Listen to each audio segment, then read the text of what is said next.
Hello, and welcome everyone to the stream. Welcome to Automatons! I am excited about this. It is going to be really fun. Today, we're just experimenting with the new blocks. We're going to be building stuff, maybe taking some of my old designs and adding greeble to them with the new cosmetic blocks, putting in, say, inset lights everywhere, that kind of thing.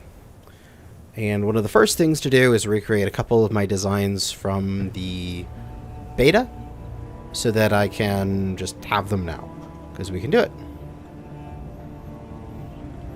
First things first being, if you guys remember in Wrong Way Up with Splitsy, there was the Mastodon, and this upgraded version of it had the Penelope cruise missile. This one being a remote control where a player would have to pilot it. But now I can make that into a proper cruise missile. So I have a copy of the Penelope cruise here. And if we go and take a look inside of it, we can see that it's just a battery. Got some warheads here. We've got some gyros, and some thrusters, and a remote control, and that's it. This thing is meant to be flown by a player. The reason why we did that in this series was so that we could hit what we wanted to, so we wouldn't take out anything critical. We could hit some just blocks of armor. We wouldn't blow them up. Penelope Cruz is a strong independent missile. Yes, she don't need no man. But now we can make something like a cruise missile. We have the same size parameters in the sense we have this this block opening, and we can make a missile either out of hydrogen or through atmospheric thrusters or whatever that would fit in that space that we could use to attack the enemy. And for example, we have this very quick one that I mocked up again as the most basic missile. As in, this is the bare minimum you need to be able to throw a missile at an opponent. Being, we have 4 directions of thruster. We technically don't need upwards thruster as long as this is properly oriented upwards, because it's flying in gravity. If you're flying in space, you do need a thruster there. And it's a missile. We don't need reverse thrusters. What do you gotta do? We're aiming to hit them. We don't care about slowing down. Small tank here, just give it just enough fuel to be able to fly to its target. The small battery to power everything, a gyro so we can turn, a AI flight block, and a combat block, which will be set on intercept. That is the most basic missile we can create. Now I want to make something a bit bigger, because I like this Penelope cruise missile, but what we need to do is we need to give it more thrust direction. As currently, and also this projector is set up to rebuild it and such, which we can change. This actually doesn't need to be part of it. That is not part of the design. We need to change this, because this was just using the aerodynamics mod, which actually, oh, got it. It broke its wings. I gotta fix his wings. There we go.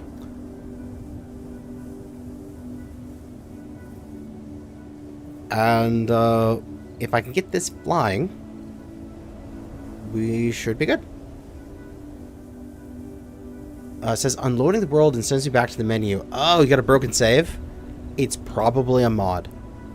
some kind of mod is breaking. Because vanilla works, lightly modded worlds like this that only have like the aerodynamics mod that just adds a few blocks and such, those work. So it's if you do, like Headshot Harry, do you have like some heavier mods in that world that add a lot of mechanics or change certain things? In which case, that's probably the reason why it's breaking. But let's take a copy of this. So we got a fresh copy. We're going to start experimenting by ripping back its covers and seeing what we can do in terms of blocks into it. I'd like the little stubby wings. I think they look cool. We have a bunch of warheads on the front. That looks cool. The big battery is going to be necessary if we want to do this in atmospherics. The small battery only puts out 200 kilowatts. The large battery puts out 4 megawatts, so 4,000 kilowatts. And the thrusters for small grid take 600.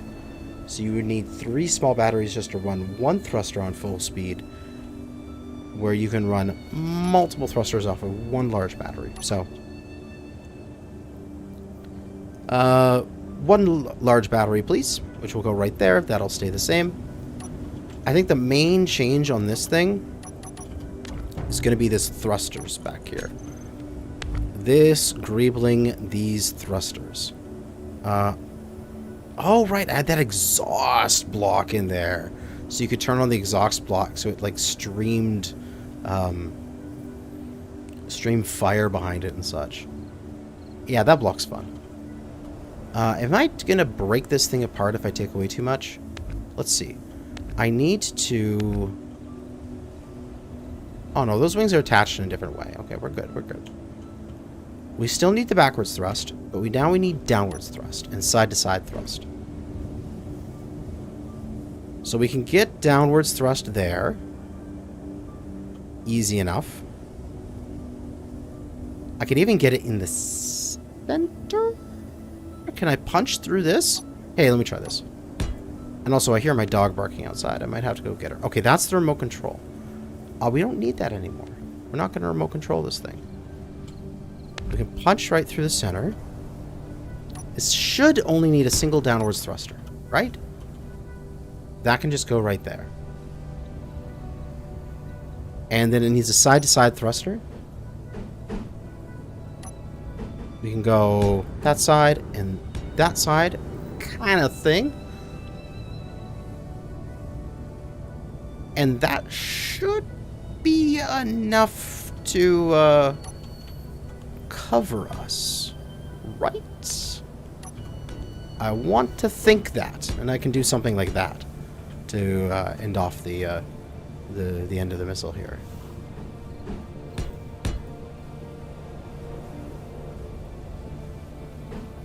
Yeah, I'm gonna go check on my Dougie right here. Because that gives us left and right, and it gives us downwards, and it gives us forwards. I like that. I like that. Now we just have to find space in this to put together the AI blocks. Alright, let me go see what Doggo's doing. Right back.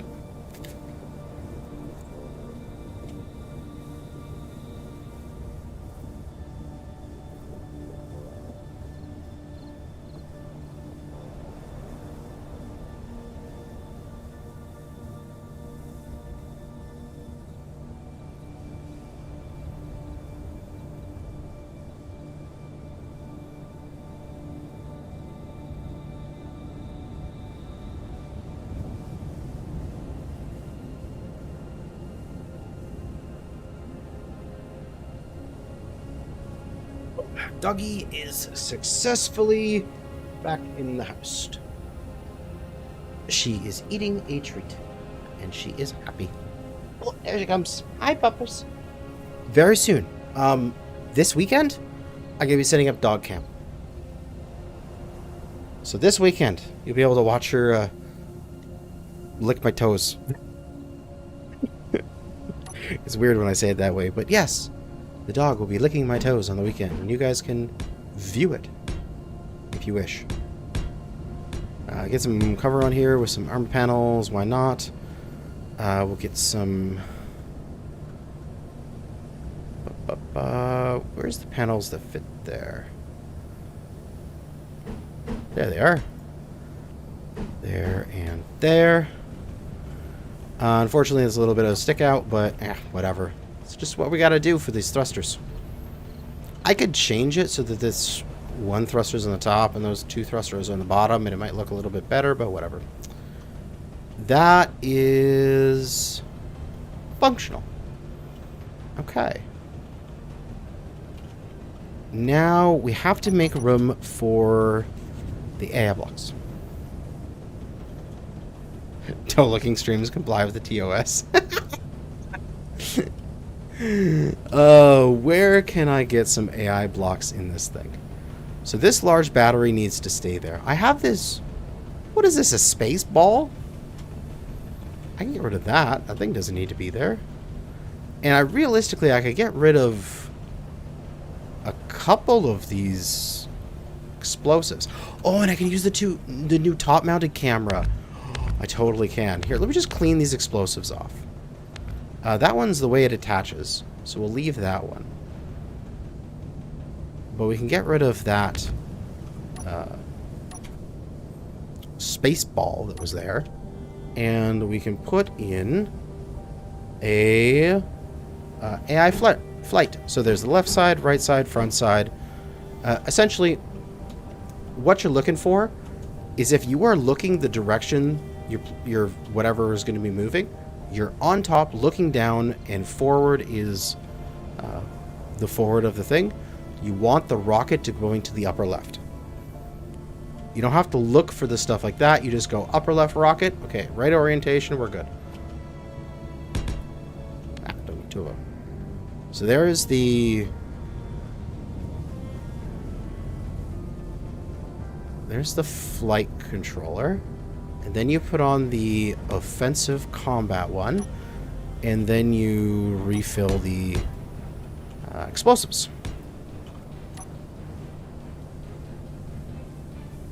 And then you put a camera for funds. You get the top-mounted camera. Oh, that looks so good! You can put it back like that.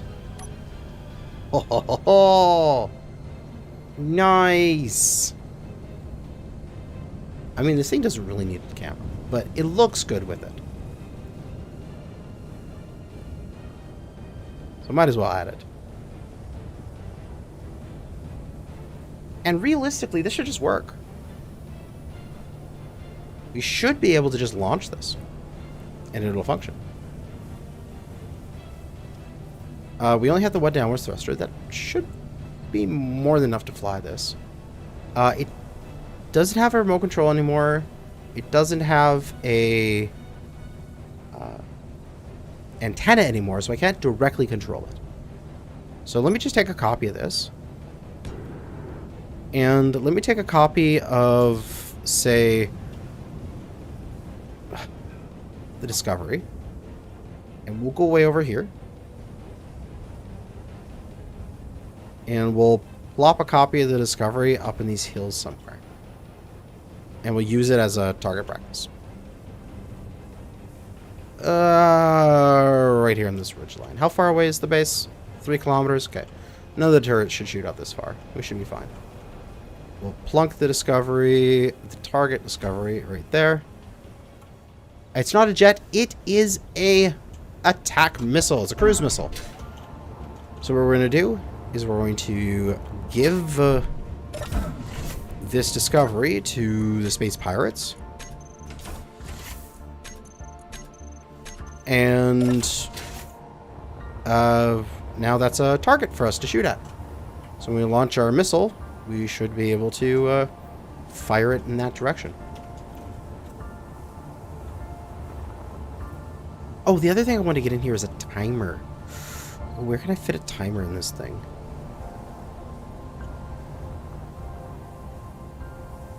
Where can I fit a timer?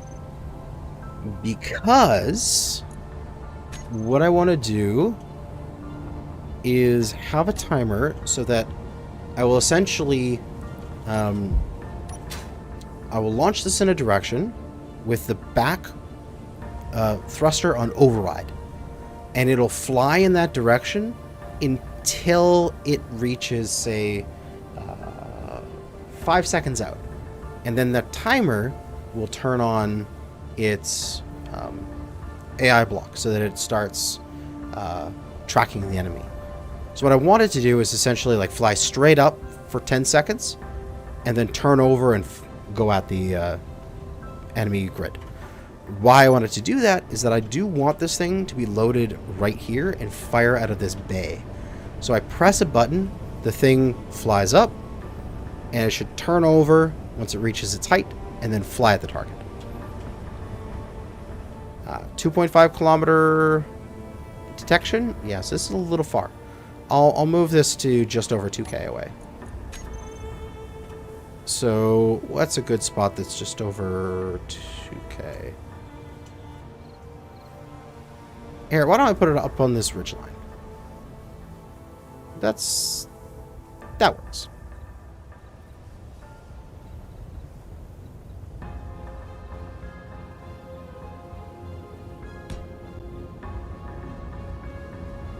Oh, I gotta make this into the enemy grid again.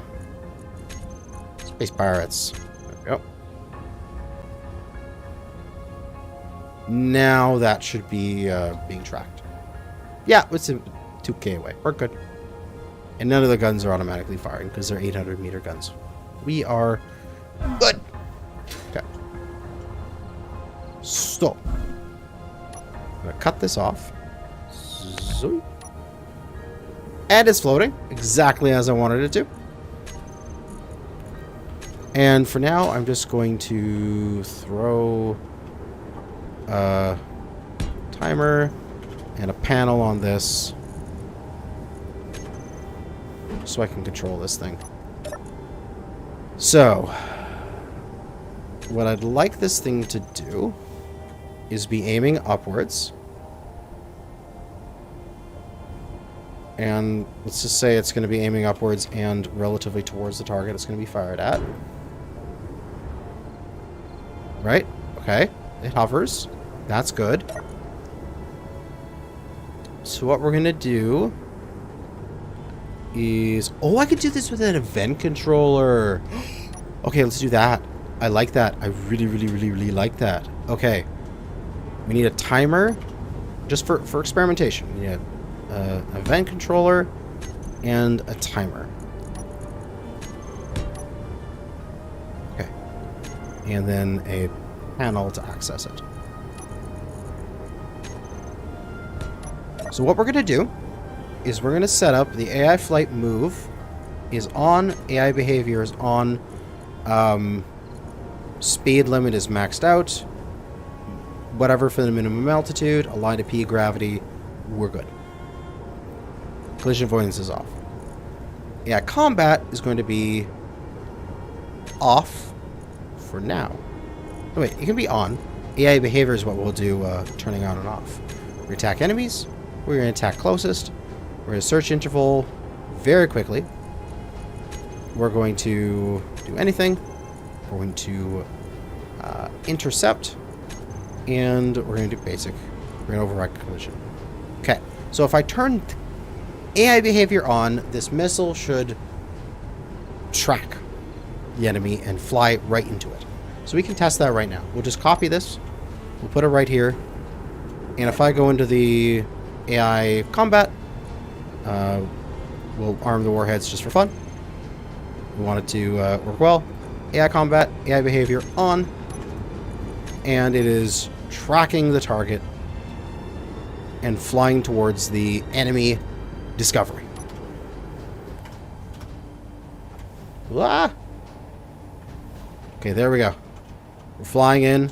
I'm just going to stop with my character, and we'll just go in with the camera.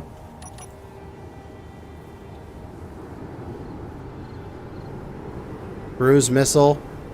On target. Heading in. Adjust. Adjust. Just down. Oh my god, it doesn't know that it has aerodynamics on. Ah, it overshot and exploded. I do have aerodynamics in this world, so it is actually getting a little bit of lift. So it doesn't really need the downwards thruster.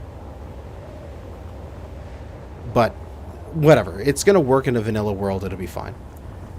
Alright, so we're set up to do this. What I want to do is I'm going to go to the event controller, and I'm going to set altitude greater than... what? I want to get 200 meters in the air.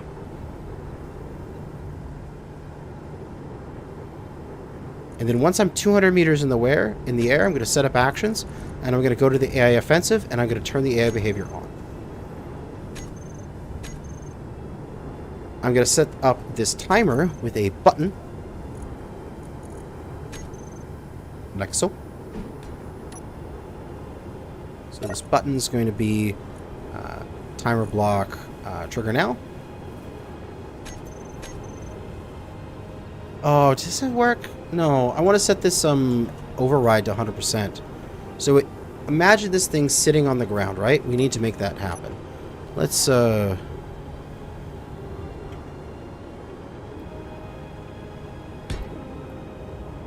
we need this thing to sit on the ground so that I can set the override to be max.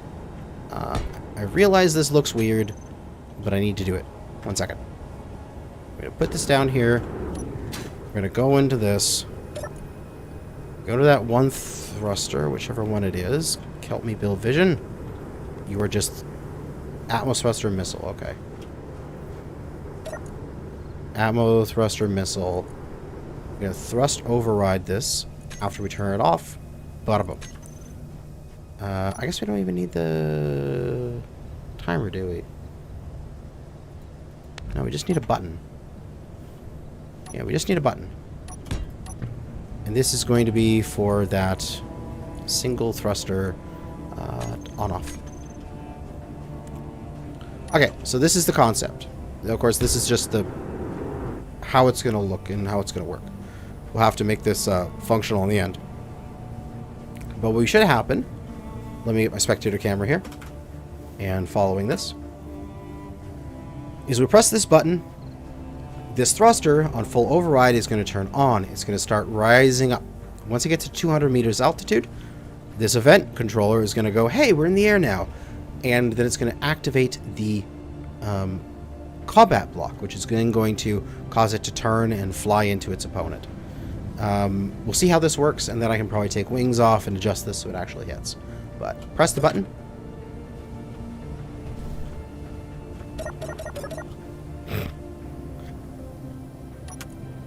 The heck? Isn't it working? Am I doing the wrong missile? The wrong thing? Atmo thruster missile. That's the one.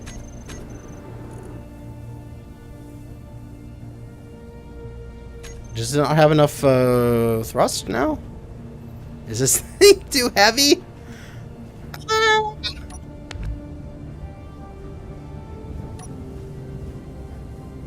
Fuck.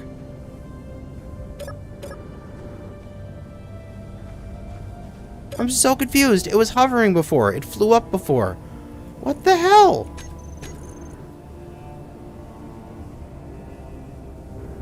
Is it out of power?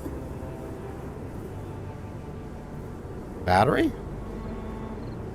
Should be fine. It's got 4 megawatts to use. Why are you weird? Go. It hovers. Why the hell are you hovering but not flying up? Go to that one. Override. I'm so confused.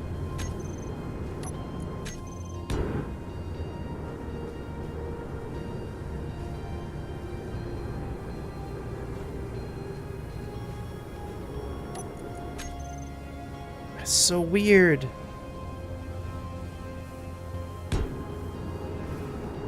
Okay, but this missile is currently using 509 kilowatts. The battery can put out 4 megawatts.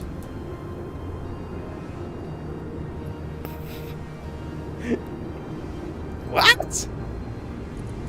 I'm so confused. Okay, I think this needs a another ammo real quick. Just 1 second. Testing. 1, 2, 3. Throw a ammo on there. Alright. Current usage. That one and this one. Max. What? The hell? What's wrong with the overrides? Are overrides just bugged today? Oh, maybe that's a bug. Oh, I gotta try that in a vanilla world. Okay. There's no mods on this thing. Let's blueprint it real quick. 2829. We gotta go to a vanilla world. Because that might be a bug on the mods that I have in that world. Let's go to the Automatons showcase. They can't be drawing too much power. Each of those is only putting out so many kilowatts. The battery gives 4 megawatts of power. There's no way they're drawing too much power. There's no way that's possible. Unless I'm nuts. And I'll check that. But I'm pretty sure I'm not nuts. Anyway, this is loading. I'm going to go get a glass of water. Be right back.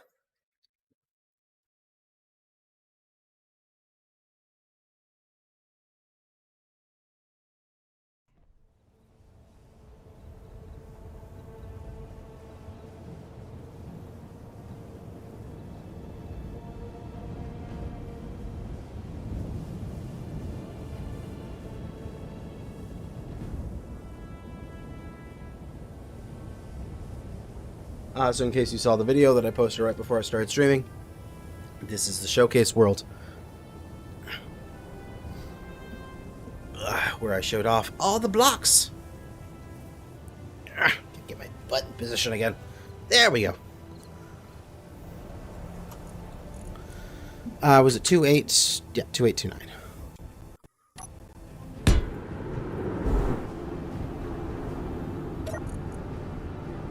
See, these are currently getting a little bit of power. Max usage is 600 kilowatts.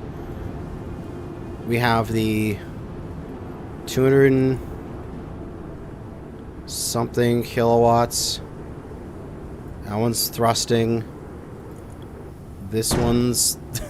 As soon as I touch that, it just falls. It's at full bore right now. 93 kilonewtons.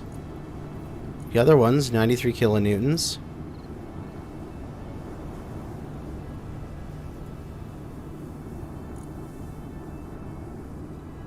Total required 90 something kilowatts.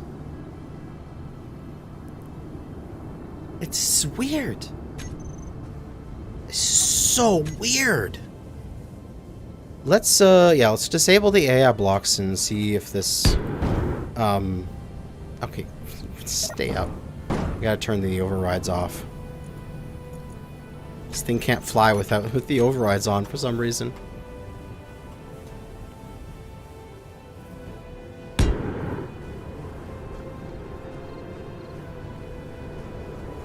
Oh, okay, it's going for a run. Okay. No thruster overrides. There we go. It hovers. Okay, it hovers again. AI move off. Combat off. Or is it probably just... No, wait. AI behavior off. We don't need to turn the actual block off. Just AI behavior. Now override. That's it! Oh my god! It's an AI behavior issue.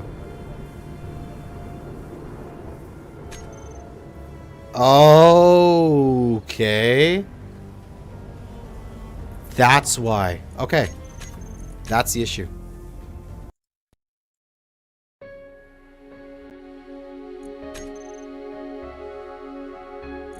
It's so weird. But why is it when I turn the overrides on completely, it's... Oh god, it's so weird. Yeah, I know override is human driven, but I should... If the thrusters are on override, they should just thrust. Why aren't they putting out any thrust? The AI should just be like, I guess I'm gonna fly upwards now. But it's silly.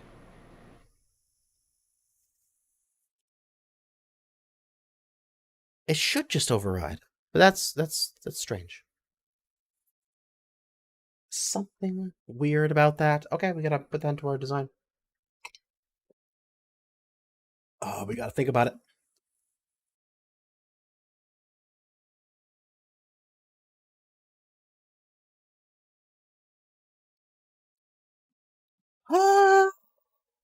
Yeah.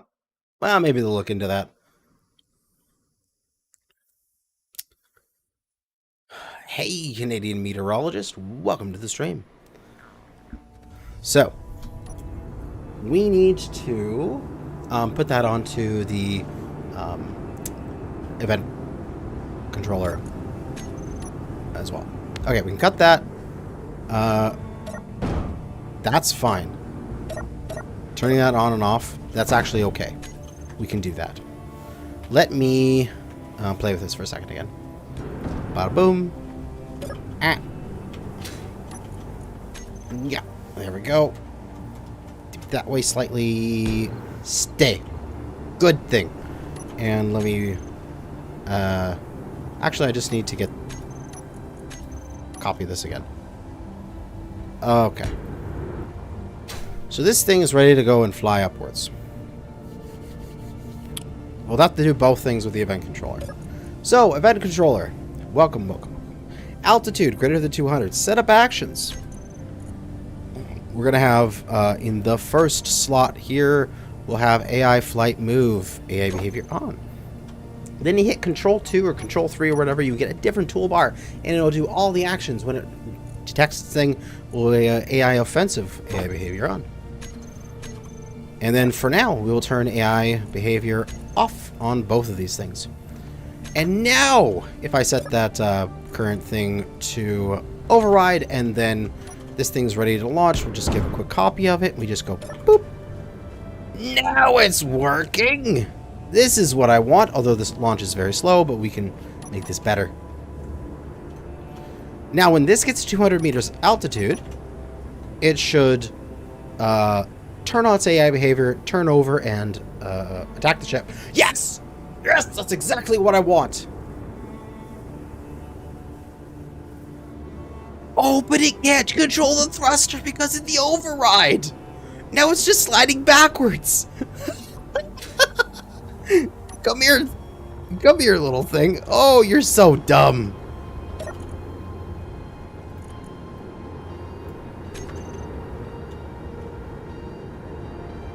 And now it's on its way. Okay. Okay, Keen, that's a bug. You have to have this thing, when the AI turns on, it should take over overrides.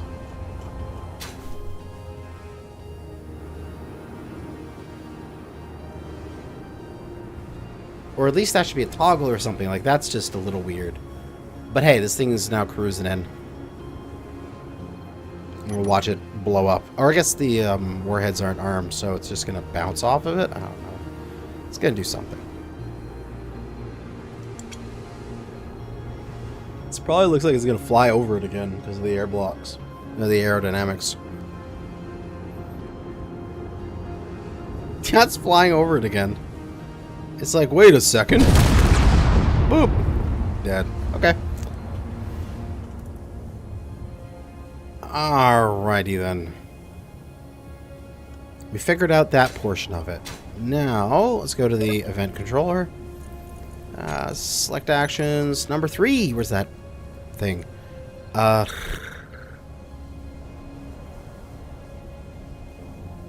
It's too bad they don't have an option on here where you have toggle override.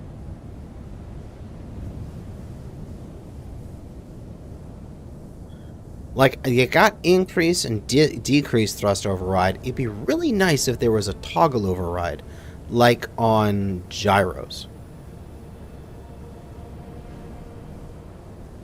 That'd be nice. Keen, get on it. Give me a toggle override from that. You know, it's like a override controls on off. Override thrust on off. I need it. Give it to me, Keen. I need that. Okay.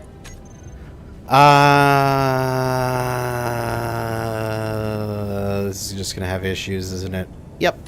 I think this is needing a complete redesign from the drawing board. We need something more akin to this. Something with hydrogen, maybe? Something that we can go and say, let's just fire this thing at the enemy? Oh wait, how much hydrogen does this have? Also, I need to get into this thing. Give me a panel.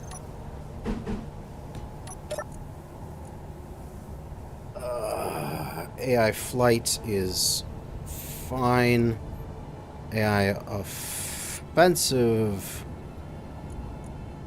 Again, we have to set up an intercept. Basic, clearance points. Yes.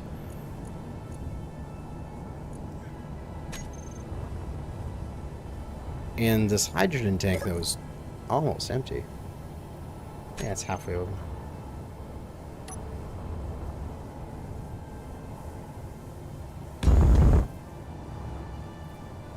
And let me just get my spectator.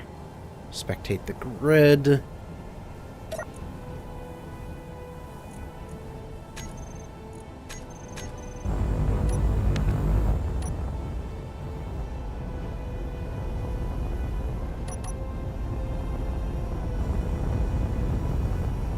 You ain't going very fast. Oh, I didn't set it up to be the speed it needs to be.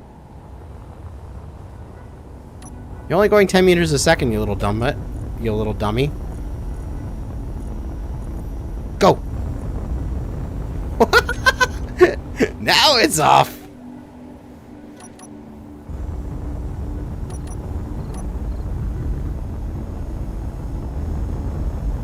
Woohoo!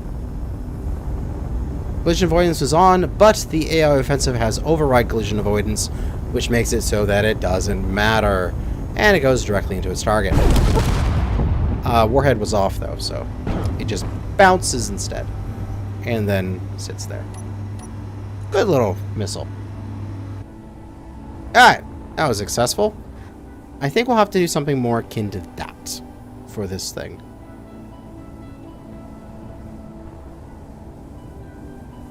A 1,000 meters. Well, what I can do, you can do that with the aerodynamics mod by going into mod settings, aerodynamics physics, and then choosing your top speeds.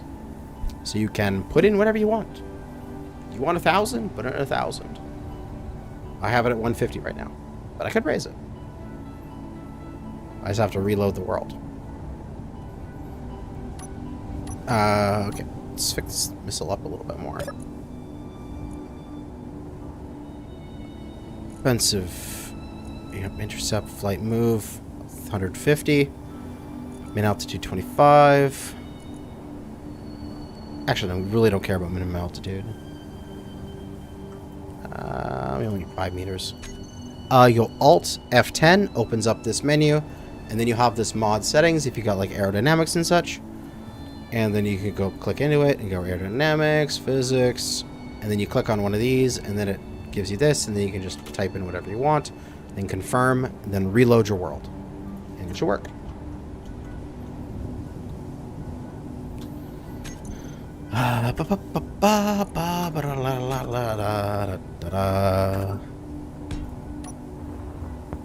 That would make it better in space, and otherwise this is just a nice little compact missile. I mean, in terms of like what you can have on a like a fighter who wants to launch these or something, this is probably about the smallest you're gonna get. We're going to have a small connectors on this thing, which is really exciting.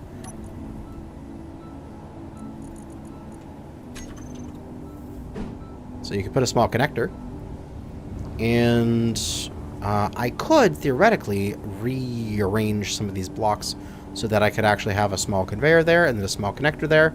And then that's how it could fuel up, which would be nice.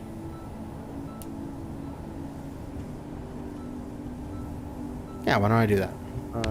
Let's cut this away, cut that away. We'll do a small conveyor. We'll do a connector. We'll get the AI block down here. Or I can just put the battery there. One or the other. Exact same. Do the AI flight block, and then offensive block. Then gyro. Oh god, game lag for a second. Game's like, what are you trying to do? Place a gyro. You're crazy. And then a warhead. Something like that. That's about right. Testing's going good. We'll be using these in Season 5. Oh yeah, I'll be using this stuff in Season 5. God, player-made missiles are going to be absolutely amazing. I'm going to make so many of them, it's going to be great. I'm going to get the hydrogen tank here. I'm going to very quickly just plug in a large tank and then set the little tank to stockpile to fill it up. I'm certain somebody out there is going to make the Jericho from Iron Man, where it's just going to be like one big missile comes out, and then it's going to like hinge out, and then a bunch of tiny missiles are going to fly out of the thing, and all of them are going to track in. It's going to be delicious, and I can't wait for it. I think I wanted to do a timer on this. A timer or an event controller? Probably an event controller. Because that way the thing is independent. So we'll take the warhead off, put the event controller on, put a warhead back on the end of this thing, making this missile a little bit longer. But the connector is right in the middle. So what we'll do is we'll make the event controller. When the event controller detects that this connector has disconnected, it'll do a series of things. It will turn the battery on to discharge. It'll turn this off stockpile. It'll activate this, and it'll activate that, and it'll arm that, all at the same time. And the missile will activate. So, I'm just going to clean up the names here. We don't want all of these, like, twos and stuff. It's just silly. We're going to have these missile thrusters. We have missile. I was going to name everything missile. That way, if I'm putting this on a grid and it's connected to a subgrid, I don't accidentally think that this gyroscope or something like that is something that I should be paying attention to. It is just missile. Landing gear is not relevant. Small battery. We'll put this on recharge.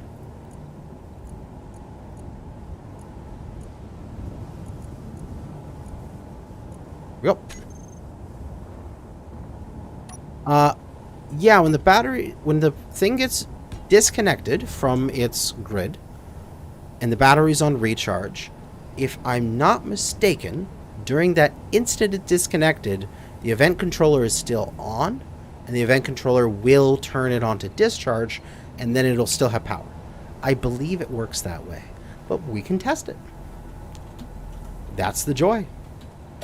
So, we have AI flight move is going to be top speed limit, and AI behavior is off, but the block is on. That's good. Same thing here. We're going to attack enemies. Attack closest. We are going to go for an intercept. Basic intercept. Override collision avoidance. Block is on. AI behavior is off.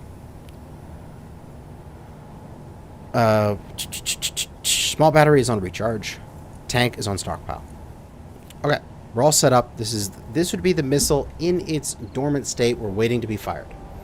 event controller. We are going to go with connector connected. This, add blocks. So, we are looking for when the connector disconnects, which is when we set up actions, it's the second spot. This is when the connector connects. This is when the connector disconnects. So when the connector disconnects, we're going to go AI. We're going to first to the battery. We're going to set it to enable auto. We want this to be in the second thing, so we have to drag it down there especially. So that'll put it on auto. Perfect. Second thing is we're going to take the hydrogen tank and we're going to put it on stockpile off. Third thing is we're going to take the AI flight move and turn AI behavior on. Fourth thing is we're going to take AI offensive and turn AI behavior on.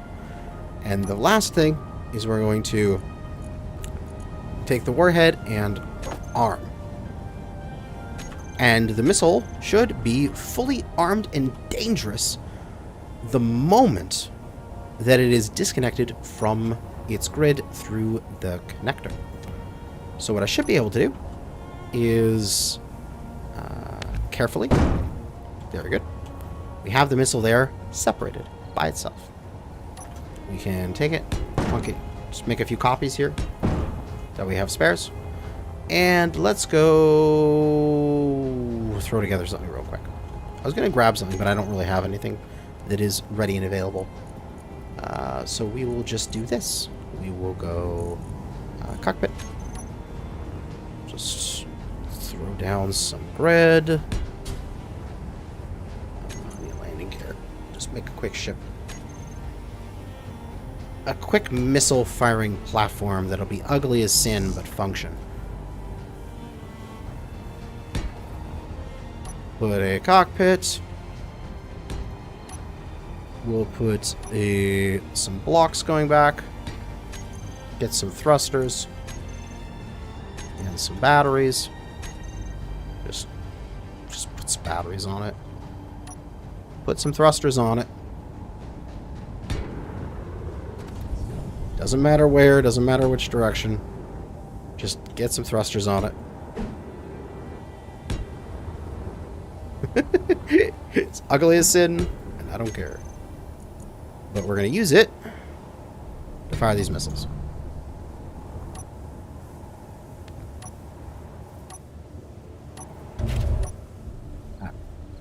Got my little ship here that is way too aggressive with its gyros. There we go. Now what we can do is put out a little arm and get a connector, small connector, and put it facing downwards and go pick up one of these missiles.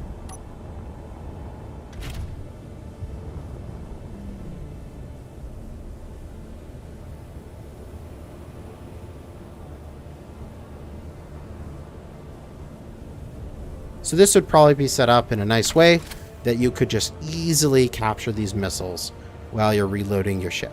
So what I should just be able to do is just whenever I want, when I disconnect that missile, the missile should take care of everything. And flies off. How beautiful is that?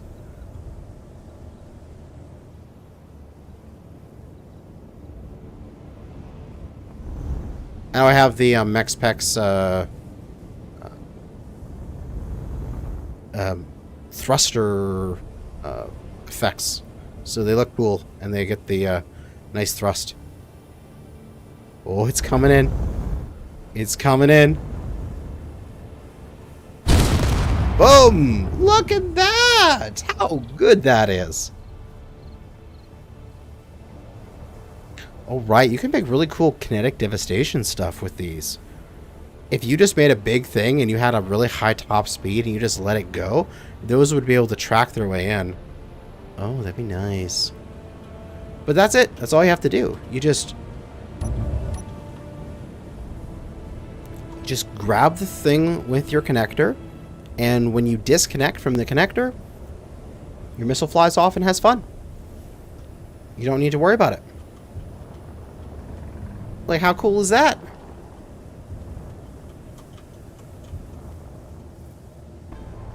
Yeah, these little missiles here are going to be so goddamn useful.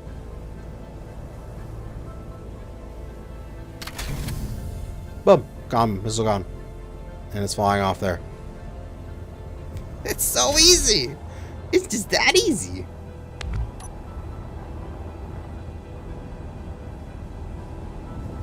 It can power up and stay full of hydrogen from your ship. And, where is it? Is it impacted yet? Oh, here it comes.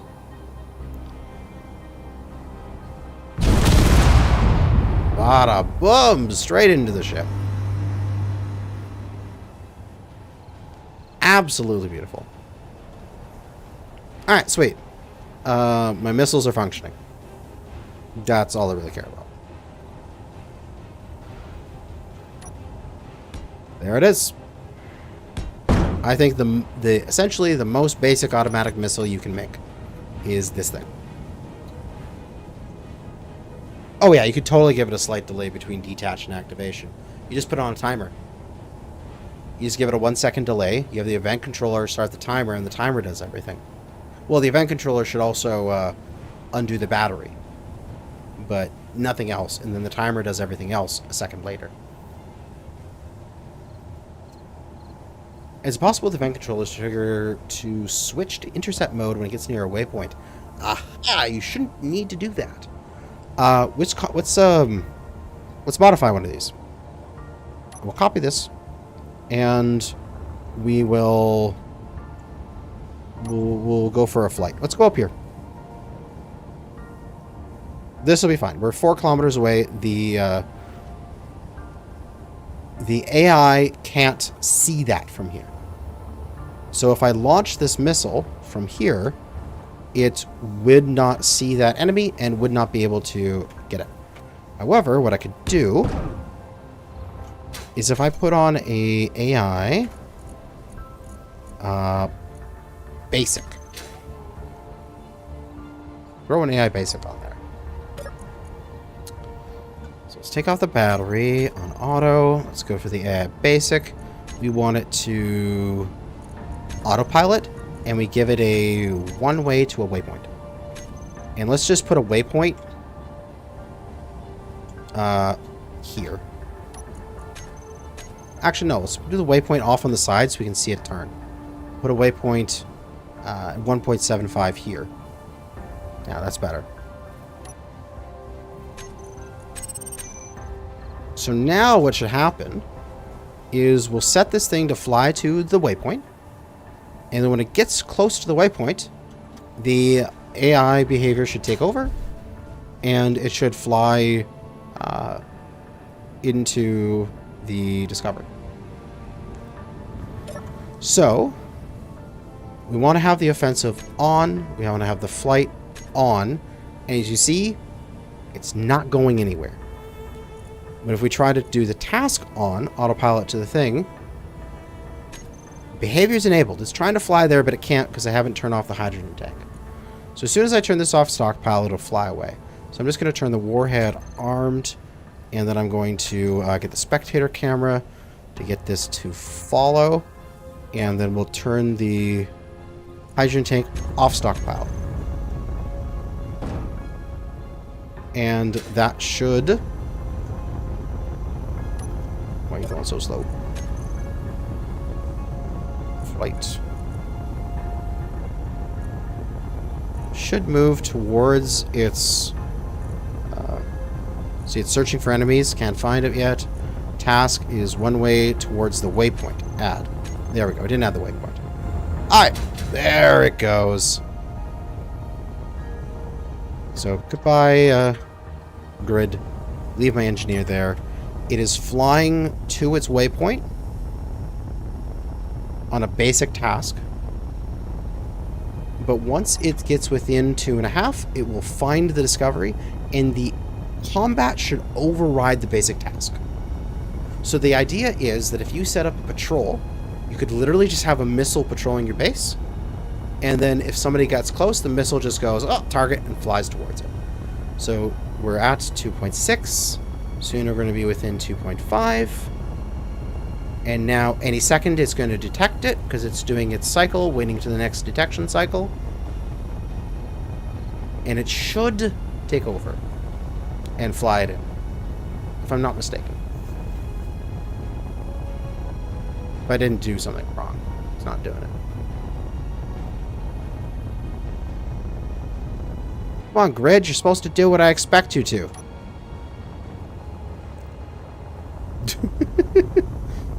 Stop making me look bad in front of all the nice people.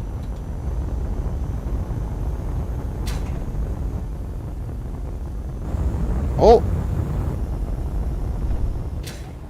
Oh, it's just still trying to get to Kanajashi 1. Offensive. Come on. AI behavior on. Oh, search interval. Come on, search.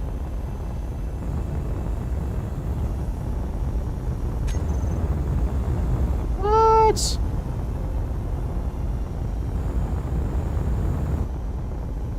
Come on.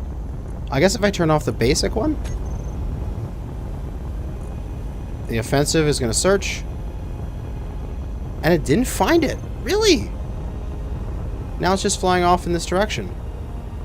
Oh, interesting. It worked like that before in the beta. The offensive and defensive would override the task blocks. And so that you could have a task running, but then if something happened, the offensive or defensive would override and it would do that action until it was time to go back to the task. But it's not doing that here. That's literally how it worked before. And I had a ship that would patrol and then go out and attack and come back and then patrol after the attack was done. That is weird. I'm not sure why that's happening. But that should have worked. I'll have to figure that out, why it's not working. But anyway. Don't need you anymore. You're the old version. You are the good version. Right? The event controller is all set up on here, right? Yeah, everything's named. Missile event controller, set up actions. Yeah, okay, we're good. I just need you to be sliced off like that. Perfection. Perfection! Just spam out a few of these so I have copies of them. Oh, and the other thing I did was I put these on a custom turret, which was fun. I'll do that again, because that was really fun to do. So we took a little station.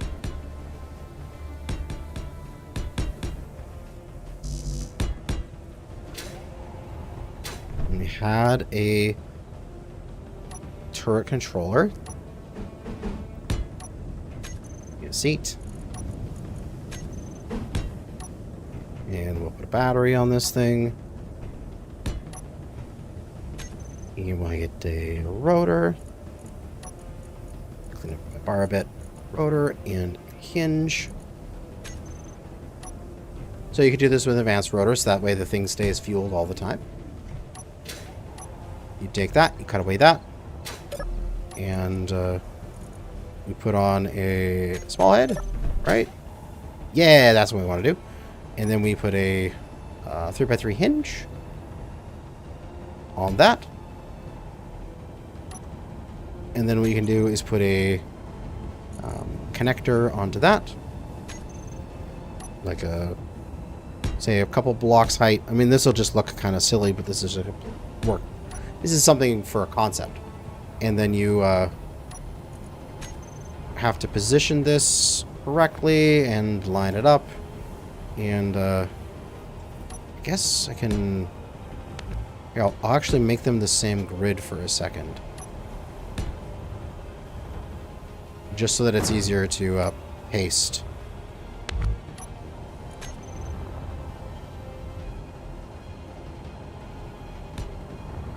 And then I can connect those two.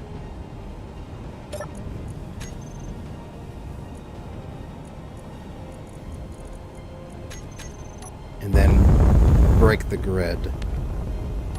Oh no, you're supposed to be on stockpile, you idiot. Oh no, it activated! The missile's live!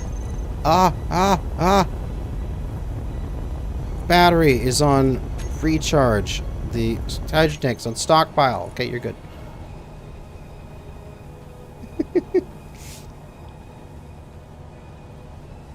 AI behavior is off. We're waiting. Okay. We're good. So, custom turret controller. We'll go for the rotor and then for the hinge. And we don't need to do anything.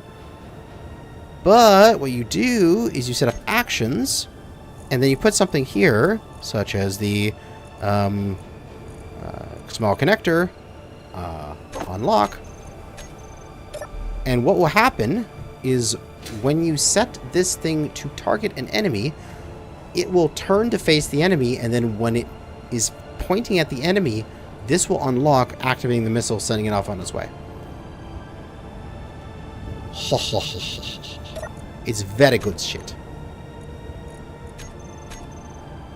So that should be ready to be reset. It's all ready to fire. So if I then go into here and I say custom turret controller, and I have it to target anything, should be fine. There's no tool or weapons we need to do. And then we get in something and fly it nearby. Let me just grab like a Mustang. And I'll fly it up.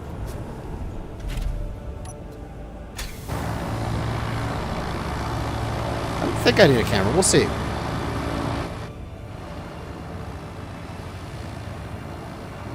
And I will give this Mustang to the space pirates and set it on autopilot and allow it to fly past this thing and see how it works. I can't remember if I turned AI behavior on.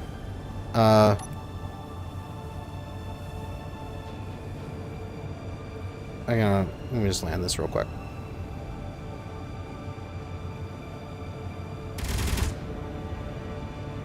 Let me go check if I need a camera or not. Because cameras are easy. And we're good. Alright.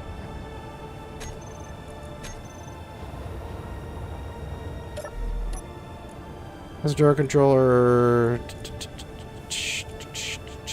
Maybe I do need a camera. You might be right, Lucas. You are a smart one.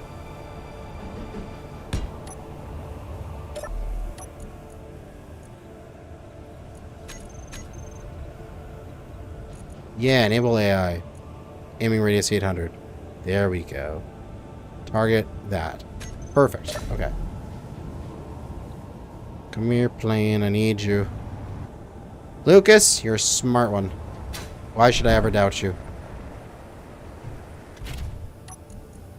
We'll give this to the space pirates. And now we can give me access to my own grids. Use a turn pulse.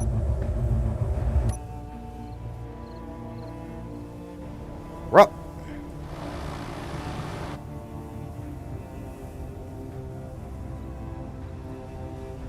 Alright. So we're flying there. We're just going to take the camera and spectate this missile. And then we're going to angle ourselves to fly past it. And we'll put ourselves into our autopilot and go look at the missile. So hopefully what will happen is when I become within 800 meters, the turret will turn to aim at me, and then when it aims at me, it should activate its missile by disconnecting the connector.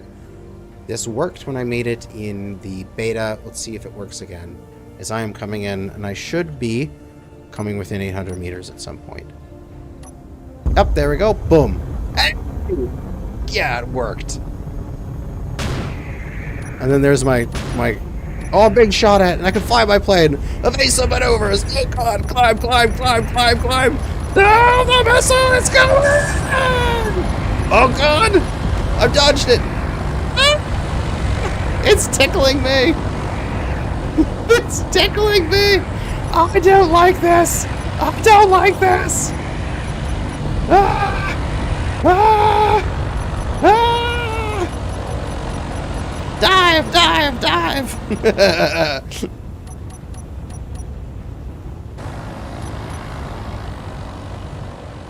I'm evading it, but it's on my tail. Oh no! Oh no! My plane. It lost its rear stabilizer.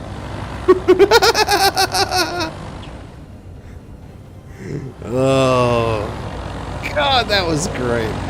Playing this Mustang, way too fucking durable, is still flying because it can. So yeah, that's how you can make a SAM missile thing. God, I love that. You know damn well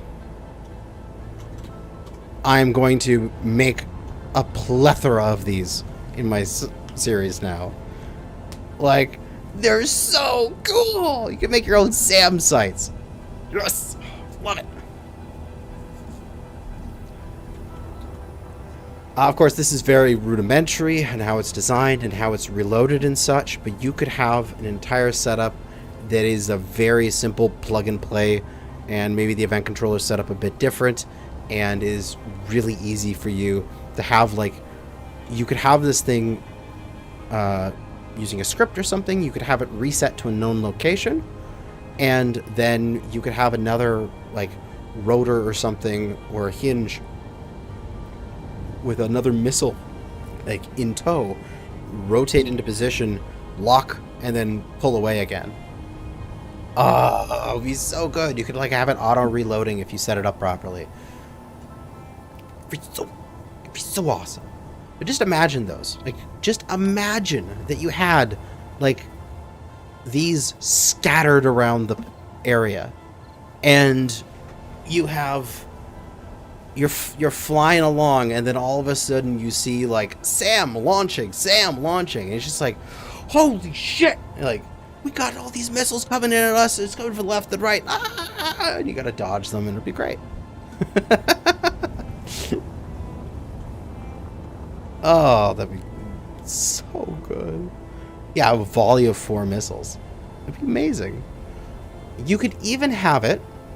This is something else you could do. You could have it on the turret. That's fine the way I have it set up here, where it's on the turret. But you can also just have a turret with tiny ass little blocks. Like, you can go and get like a small like advanced rotor, a small hinge, and a camera on it, and that's it. And just have that trigger the missile that's somewhere else. So you could have it be as like, oh god, let me show you what I mean. Okay, let's do this. So oh, are they getting cleaned up because of trash removal? Yo, they are. Oh, that's where all my missiles are going. I keep thinking I use them up, but no, it's because trash removal is getting rid of them when I leave. That's where all my missiles are going.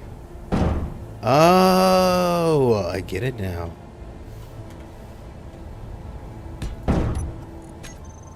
Okay, let me show you what I mean. We could have... I want missiles here, damn it. Stay. Good missiles. We could have a little grid, like so. And this is still set up on this connector. We can change that. You can make the map of the trench run from Top Gun Maverick. Yes, you could. It would be so good. It would be so much fun. We can set up a little turret. Just a tiny little turret. Just a cute little one. Just that on a battery with a turret controller. And just a block. And just do one more higher. Just for this thing's sake. And we'll do a rotor. And then a hinge, and then go with a top-mounted camera because we can. Not tap-mounted camera, top-mounted camera.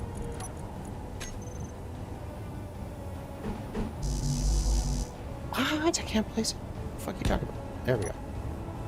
And then we can set this thing up and go rotor, hinge, camera, 600 meters, enable AI, do its things. Beautiful. And then from there, we just set up a thing, and then a connector. Yeah, let's do a couple blocks like that. I think it's 3, no, 2 blocks that I need. Yeah, 2 blocks. Get that thing. Put that there.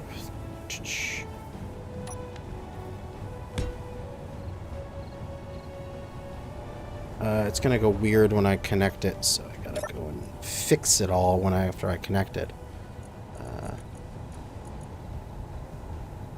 Lock. Stockpile. Oh, it's still on. Okay, good, good. It didn't go weird. Oh, it'll go weird when I disconnect the grids, right? Yeah, it sees that as a disconnection. Silly, silly thing. Alright, so these things back AI behavior off. We just need to reset it. Small battery on to recharge. Warhead is off. Titanium tank is stockpiling. Okay, good. And then we set for the custom turret controller to set up actions. We go to this connector and we unlock. So now this is a SAM site as well. So when this sees something, it's not firing it from on top of the thing. This is just a sensor. This is just a targeter. But you have an entire field of missiles here that you could all set up, and you could have it all fire them. And so we could do that again, where we could just spawn in some grid or something. I don't know. I've got my my orbiter thing here that can hover, so I'll just put it right there. Ah, I thought you could hover. I guess those thrusters are off right now. Yep. They are off.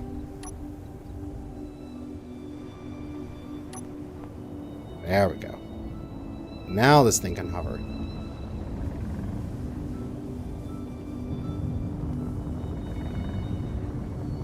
Yeah, and early views. This is the orbiter for next season. This is what I'll be starting with, if everything goes as planned.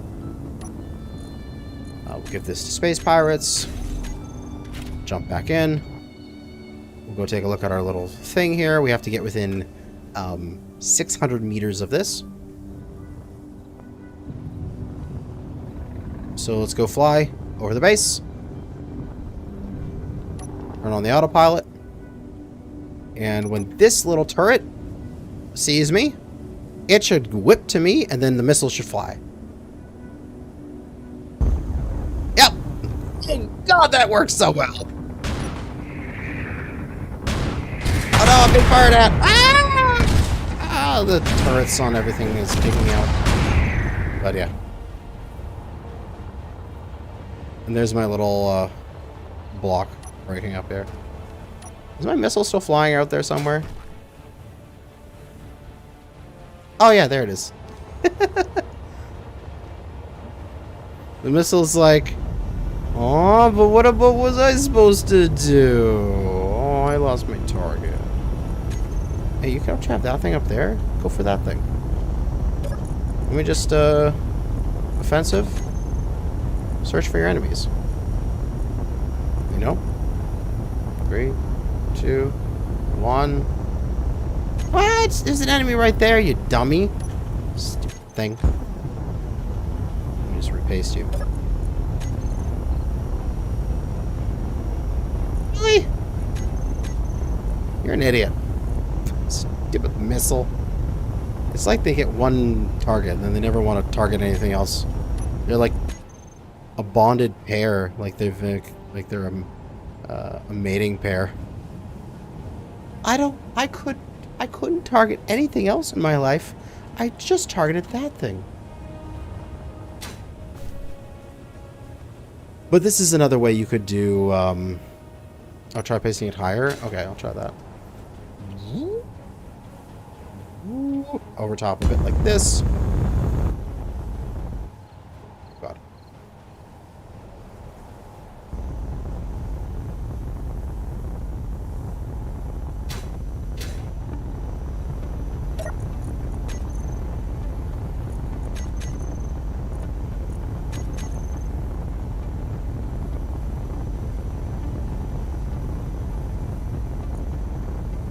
What the hell, grid? It's right there. Yeah. It's something weird about it. After it gets one target, it doesn't want to do another target. I don't know why. But we don't need this random contraption anymore. But this right here can be your SAM launcher if you wanted to. All you need is a very simple rotor turret. And then you set the whatever your missile launch thing, whether it be a timer or event controller or whatever, to your custom actions of the turret. The reason why there's that custom actions, I believe, is so you can do stuff like as the turret points at a target, like a spotlight comes on or something like that. And then when it's not pointing at a target, the spotlight turns off. But you can do stuff like launch missiles or do other actions. Like if your turret detects something that's close by, you could use that to close all your hangar bay doors, for example. You could have a little turret that is your like hangar bay controller. And you could set it to detect you. Oh, that's actually a really good idea. You could have a turret set to detect your ship, target friendlies, and when it detects your ship within a certain radius, it opens your hangar bay. And then when you fly inside, it doesn't detect your ship anymore, and it'll close the hangar bay. That's actually really smart.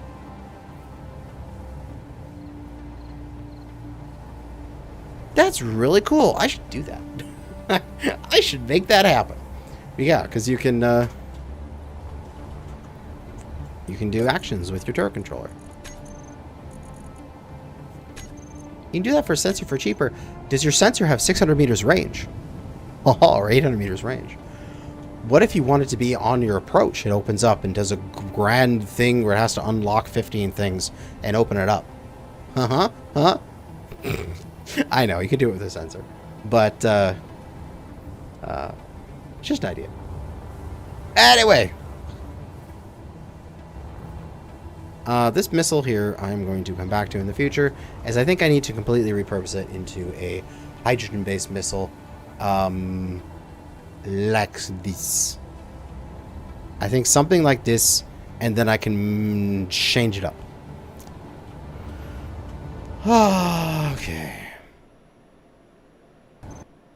Whoa, okay. Deleting that grid caused me to crash. What the hell? What happened there? I just deleted the grid and it went... I'm dead.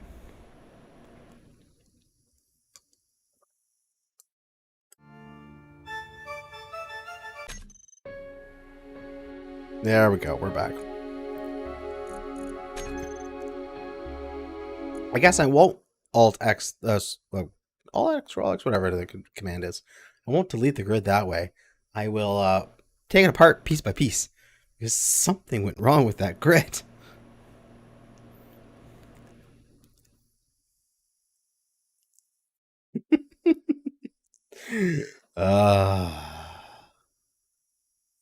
Vertical launch missile override thrust issue can be fixed with a timer. Okay. I'll figure that out later. Don't want to fiddle with it too much. I want to make airlocks again. I want to remember how to make that. I need airlock, event controller, 2 doors, and I want to set that back up. If I remember how to do it. I need the doors to turn on and off. The event controller is always trying to open doors, but only one of them is on at any one time, and the vent is switching which one is off and which one is on. I think that's how it works. Use timer to adjust override down to 0 and AI turns on. Yeah, but you have to decrease thrust override, and that just decreases it a bit. You'll have to like hit decrease thrust override like 10 times for it to decrease down to 0. So it's not 100% correct on how that will work. There's some issues with it, but you could theoretically do it. Okay, that grid. Missiles are good. I'll leave them there. I don't need that one because that is the master, but these are now all good copies. Oh, timer pages, right. I guess you could like put all the timer pages on decreased thrust override, and that could theoretically work, yeah. Save my progress. Can I delete this? Hey, I can delete that without crashing. Okay. I'll do more work on this in the future. Airlock time. Okay. This is what I want to do next. Airlocky. Door. Clear off the bar. We need doors. We need vents. We need E-vents. We need oxide tanks. Oxygen. And we're good.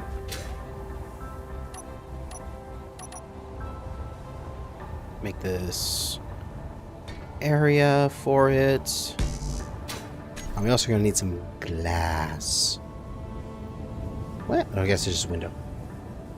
I could spell. God damn it. Sure, remember once. That's all that matters. Okay. So, in this end area, we're going to have inverted ones. Bottom. Oh. We'll just do this. And we'll do walls like that. And then we're going to have 3x3 windows on top. 3x3 flats.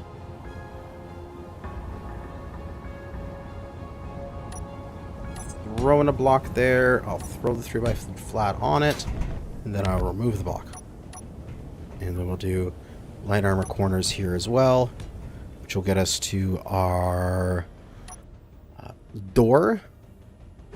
Do an offset door to fit into that hole.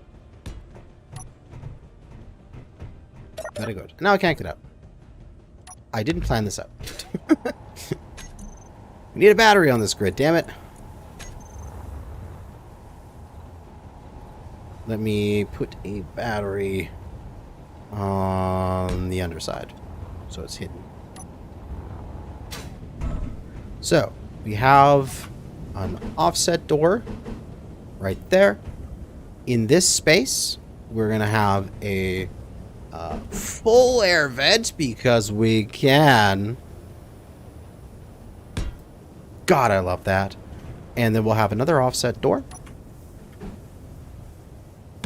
And then we'll have the exterior area. And that'll be it. So this should be the tiniest possible vent. Yeah, it should be the tiniest possible area that we can make. So we'll put things across the top there. And this should be green. Okay, good. This is sealed. This room. Alright, so now we just need the event controller. Which we could conceivably put right here. And it can be part of the airlock. So that way everything's all nicely in one little bit. Okay. So if I remember this airlock correctly, I'm also going to replace this roof with glass so that I can see what the fuck's going on outside. And we have a little bit of light. We need one of these doors. This door is I just name these inside. And this is outside. Let's close the outside, toggle it off, Because we're gonna pretend that this is the space area, because we're gonna vent this area. I need put an oxy tank here.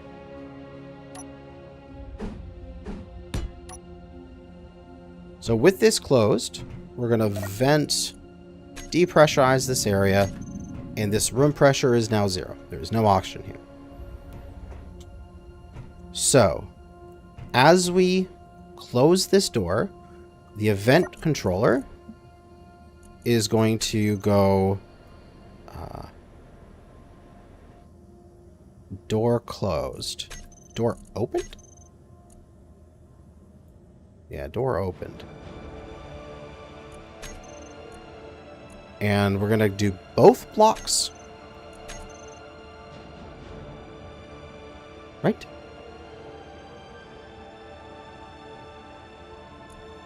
So if either of the blocks open or close, we want to trigger the event controller. The event controller is going to trigger the vent to depressurize on off. And it's going to, if I'm not mistaken, close both doors. No, wait. I close the door. This depressurizes the thing, and then the vent setup actions switches the doors on off. Or which one switches the doors on off? This switches the doors open closed. Okay, I think I understand what's going on here. The vent tries to open both of them. The event controller, after a door is closed, switches which door can be opened by toggling them on off, but they won't open until the air vent has completed its actions. So it should depressurize as well as on-off, on-off, if I'm not mistaken. So what should happen is I should close this, it'll pressurize, and then this will open.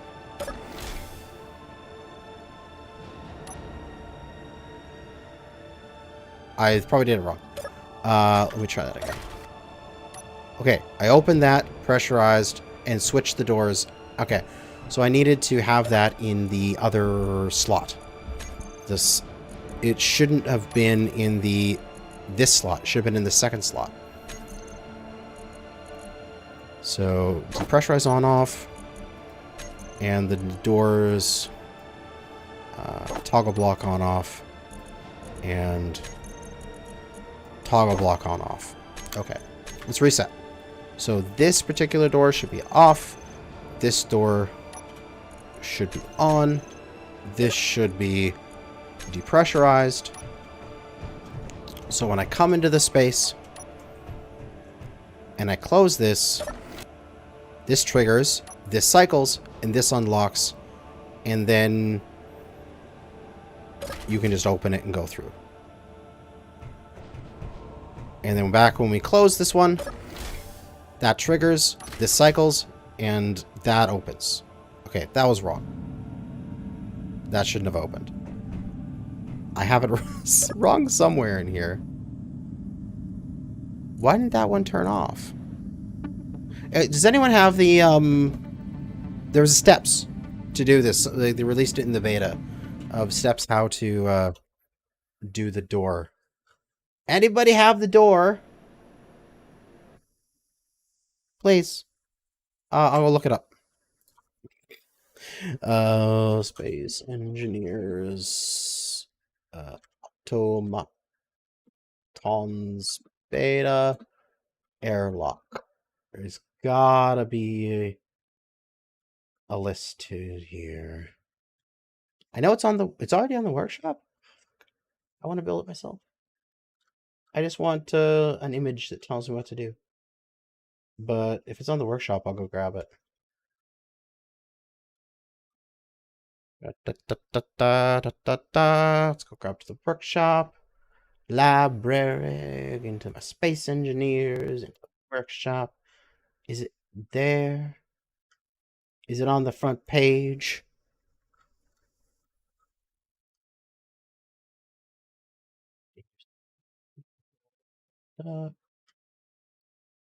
Airlock. Is it?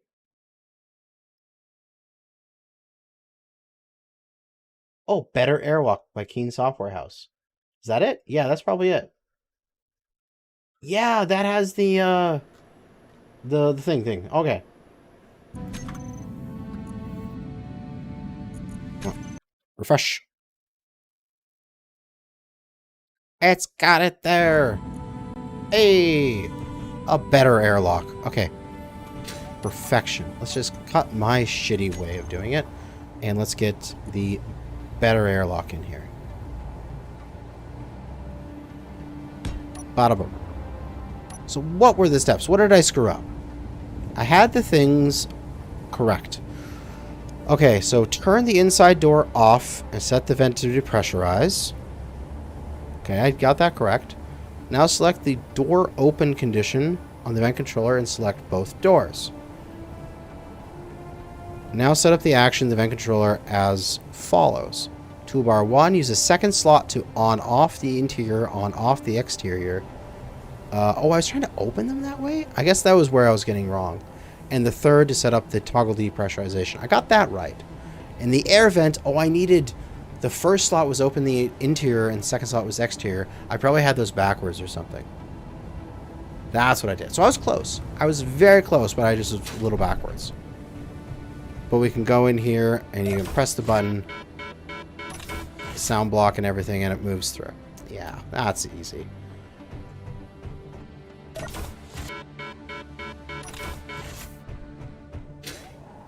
Ah, beautiful. So easy. And get rid of the goddamn sound block. I hate sound blocks, damn it. I don't want to listen to that shit.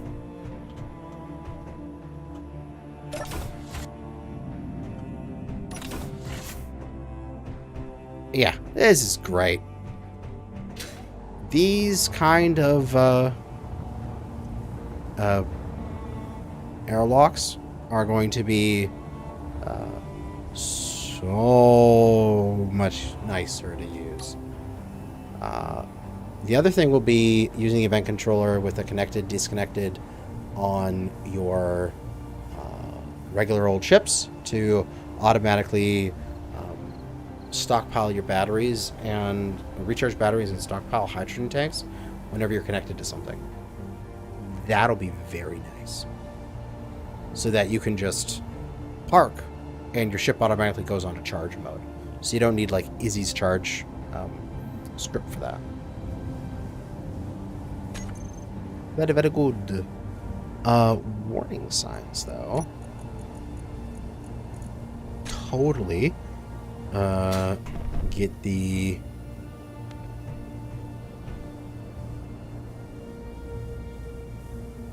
Where is it? Danger airlock mechanism. Hell yeah. And put the warning sign up.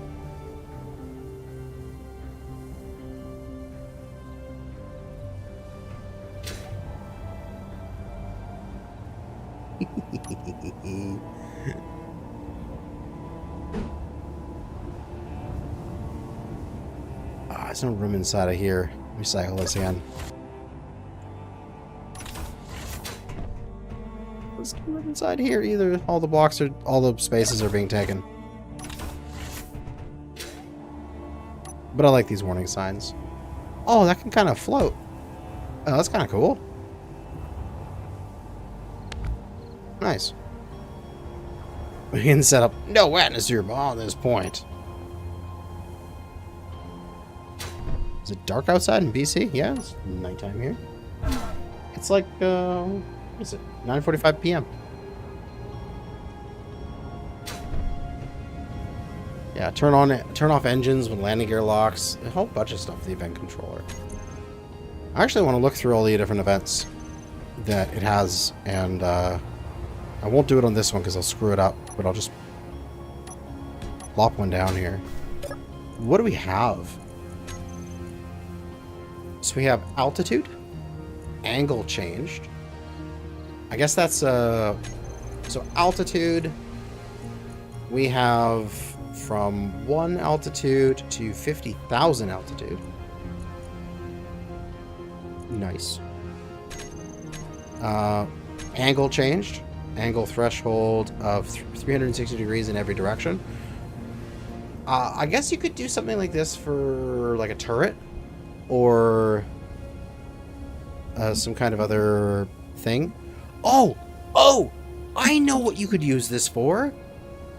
It was always an issue when you're trying to make like a retractable landing gear or retractable wheels or something like that, where you would have some sort of hinge and rotor contraption to pull the wheel back in and like put up a cover behind it. But it was always, you'd have to make sure that the timing was right such that they would smoothly pass each other. But you could have a series of event controllers that would, when something has moved far enough, it triggers the next thing to start moving. That is so smart. I can do that. So good. When my puppy just came in and laid on my toes. Hi, girl. Are you want to lick my toes? Oh, she's licking my toes. Okay. Next week we'll have toe lick cameras. It'll be great.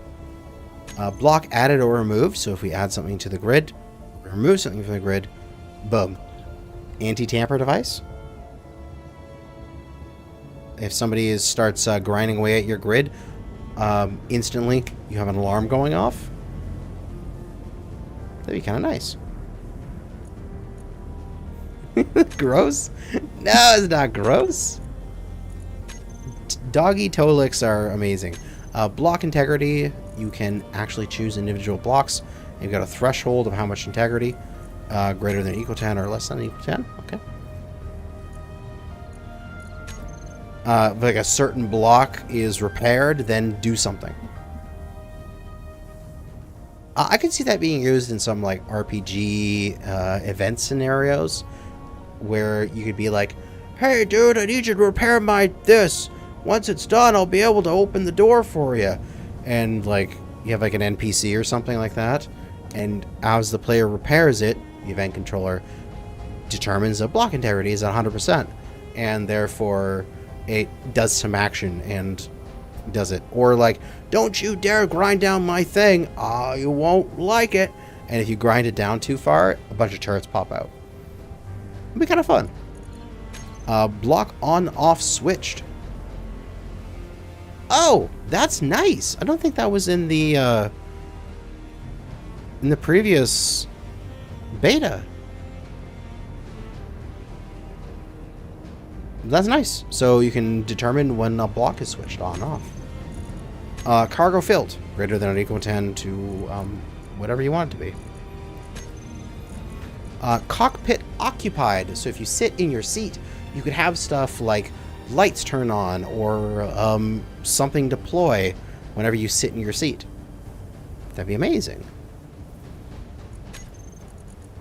Oh, you could do cockpit occupied for your parking brake. So that way it's an automatic parking brake system. As soon as you get out of your cockpit, it parks your ship for you, so that you don't need to worry about putting on your own parking brake. Connector connected, we've already seen this. We were able to use it for our missile. Connector ready to lock, which is, I don't think that's was in there before. Connector ready to lock would mean like it's in the yellow state. Oh, that's really useful actually. When you're making AI fly from place to place, you could have it so that while it's coming in to do a dock, as soon as it's ready to lock, it locks. Instead of having it just sit there and go, I hope we're ready, and then just turn off the AI and lock and hopefully you're in the right position, you could actually like confirm that you're ready by having an event controller for ready to lock. Oh, that is amazing. Distance to lock target. So if your targets are really far away, you can do something with it. So say if your target's starting to close on you and you're like, oh god, it's within 500 meters, then you can do something. I like that. That's actually really cool. That's very useful. Door opened. We use that for airlocks. Gas tank filled. Again, this is one of those like recharging things where you could be like, if greater than or equal to 100%, our gas tanks are fully recharged. Detach and start your flight back to doing patrols.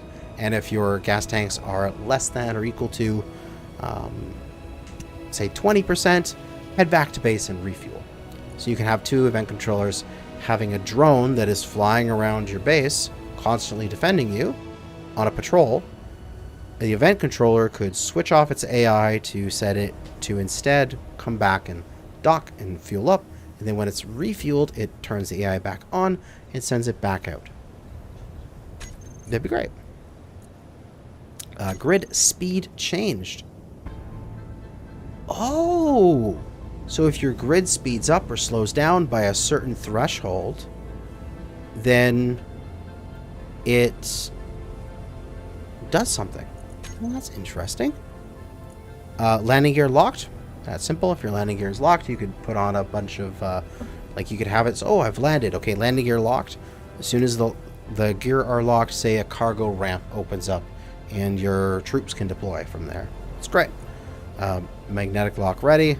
Same thing as the landing gear. Sorry, the connector ready to lock. It's just landing gear ready to lock. Trigger the landing gear to lock. Merge block merged. That's excellent. Another thing, detect when you've picked up something and you're ready to go. Natural gravity changed. So you could have this when you're taking off from a planet. At a certain point, natural gravity, atmospheric thrusters stop. And ions are actually functional at that height, but kind of weak.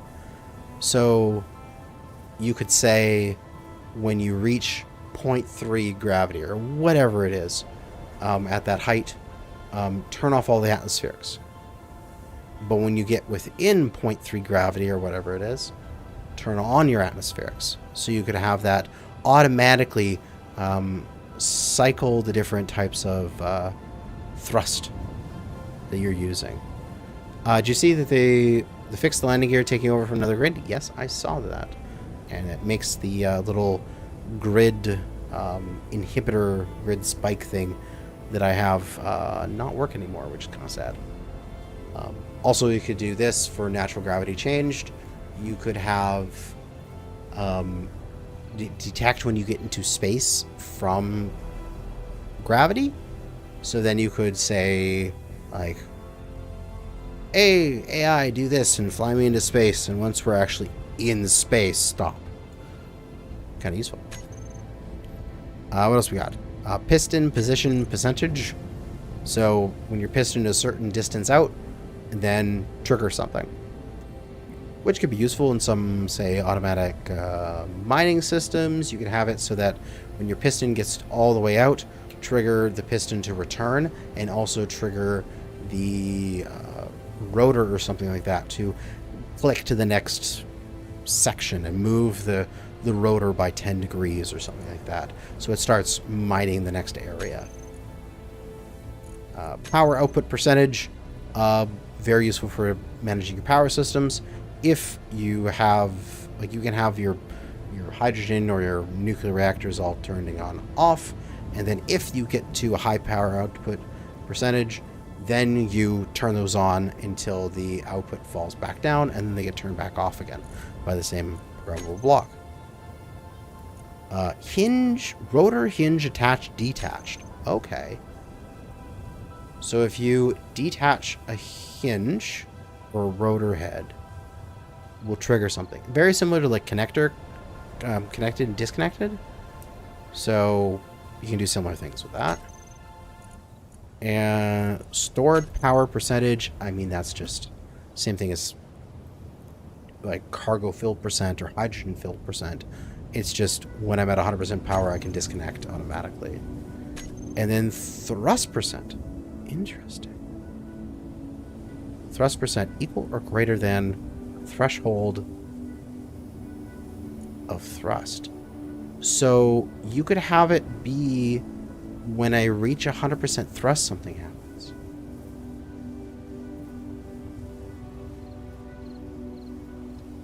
No, this is even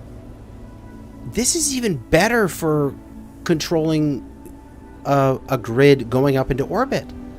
You can have your atmospherics on this threshold. And you just have a low threshold of like 10 or something percent. You're flying into space. Your atmospherics start producing less and less thrust. And then you go, oh, we're running out of thrust. And then you click over at that point to your ions. Automatically when you start running out of atmospheric thrust. And when you come back in and you start gaining atmospheric thrust, you switch back over to them. Oh, that's so good. Thrust percentage, think of miners. Oh yeah, you could do it so it's like, you could have sort of like it's kind of like weight system. Like if your thrust is starting to get too high, your grid will automatically warn you that you're tipping too far or something like that. You don't have enough thrust in that direction. We're maxed out at 100% sort of thing. If any thruster is at 100%, like fire a warning kind of thing. Kind of smart. Or you could have it be like with the cargo filled percentage. You could have it to be 100% cargo filled. Put this on your cargo container on your miner. And you could be like, once you're filled, it turns off your drills. So you can't drill anymore. So literally you'll be drilling away, and then it'll just go, oh, I'm full. Okay, go back home.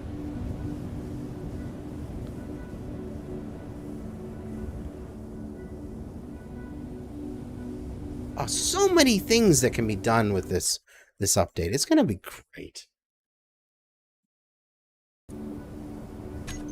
That's why I think this event controller is the most important part of all of the entire update. Anything else is cool, but the event controller is game-changing with what it can do.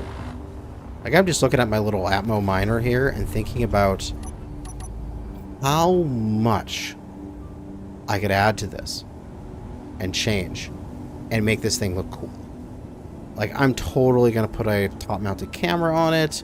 I'm going to put several event controllers on it for when it's docking. I'm going to put AI controllers for it when it's, like, maybe you press a button, it'll automatically dock for you. You have to control it to go off and go mining, but you can have an event controller land it for you. Or sorry, an AI block land it for you. This is going to be some delicious stuff.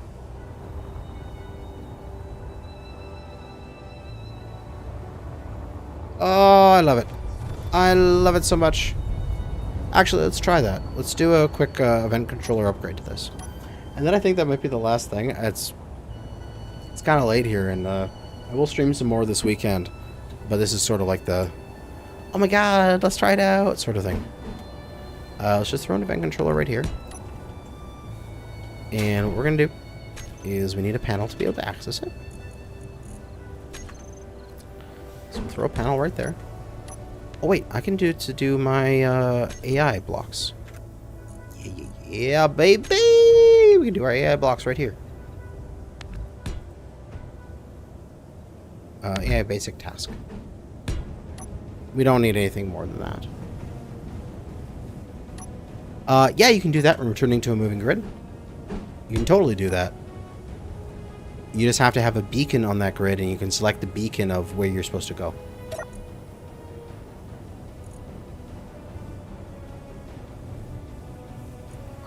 Oh, my doggy's laying on my toes. She's so cute. So I'm going to have it's just sound block. I hate sound blocks. So one way to get somebody's attention is to blare some sound when it's time to do so. And we'll put that right there. And we'll go to the sound block. And we'll put on the Military alert. What do we want?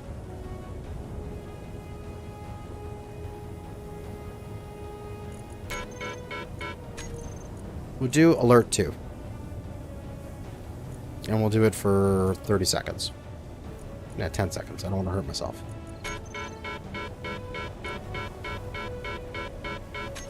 Nice. The event controller will go cargo filled, greater than or equal to 100%, and we'll go medium cargo container at blocks. And then we'll do select actions, and we'll go sound block play. So, there should be a possibility here. So I can control this thing, I can look through the camera, and we'll fly on over to these rocks over here and just grind away at some stuff.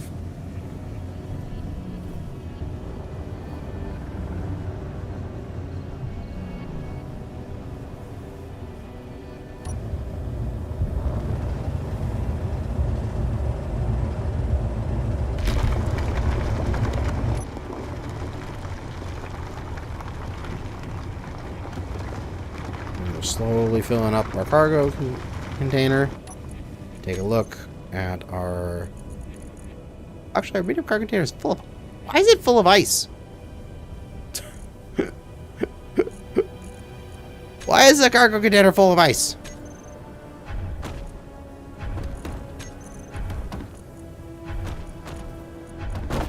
Vacate ice.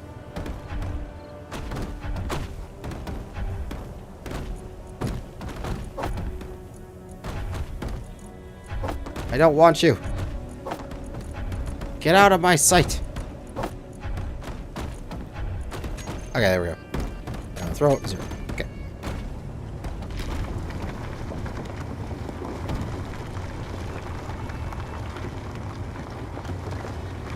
So as I'm mining away here. Oh, there we go. I'm full. That's awesome. Okay, let's try that again. This time we'll throw out a little bit more stone.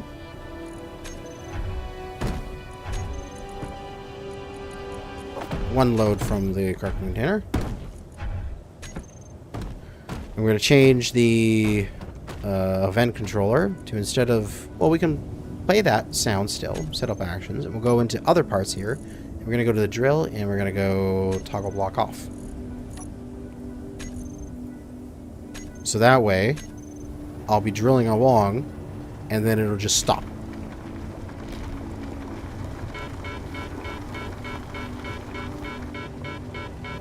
Oh, interesting. My drills still work. My drill's off? They're off. But I can still use them. Ooh, interesting. My drills are off, but I can still use.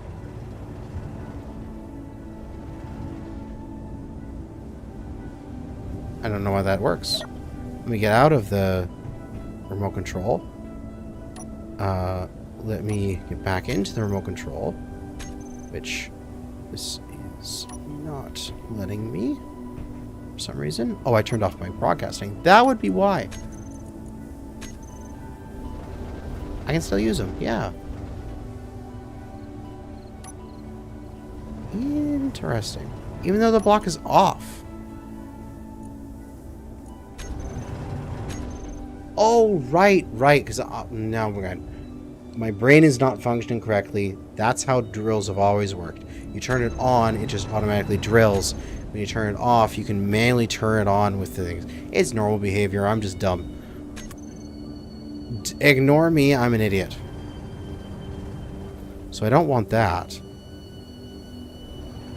I just wanted the ability to turn the drills like so they stop working. But I guess that's not possible. I can go to bed. I might just do that then. Fly over here. And also gotta throw out with my connector.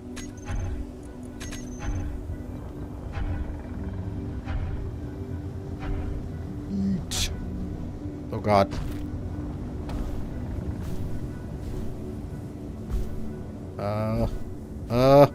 Where's my...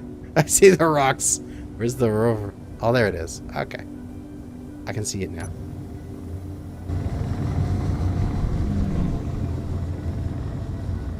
Hey, come on in here for landing.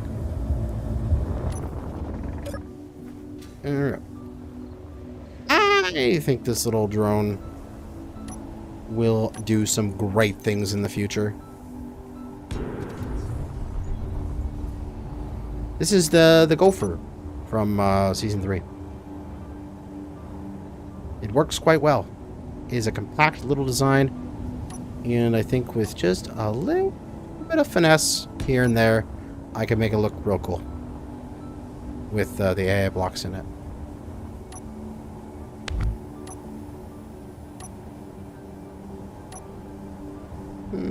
I'll change it around later. Yeah, I like that kind of thing. If, like, my cargo container is full, flash a light, play a sound so I know it's time to go back. So I'm not just checking my inventory over and over again. All I want is a drone that'll search within a defined radius and automatically create GPS markers when it detects ores. Ah, interesting. Well, you know what's actually a really cool thing that exists? The ores in Space Engineers are fixed. You will always find the exact same ore in the exact same locations every single time you load up the game. The seed and stuff like that in the game, those not relevant. Those change the trees and shit. Ores are always the same. So for example, this particular pattern, this area here, there's always going to be an ore patch here, and that's always going to have the same ore stuff. Let me look it up real quick. I can tell you what's in that ore patch.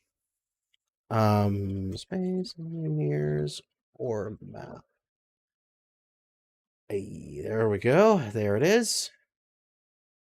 So this particular patch, we are in the arid region. We're in there. So this patch should be a... What is that thing here? Ah, god damn it. This map is a little unwieldy because it's such a large image. There should be gold, there's yellow, blue, and red, I think, in that splotch. So there should be gold, cobalt and iron? Maybe some silver. There's some gold and silver here, if I'm not mistaken.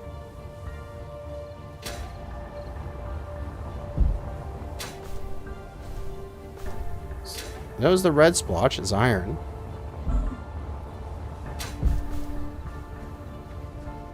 Let's run out of battery real quick.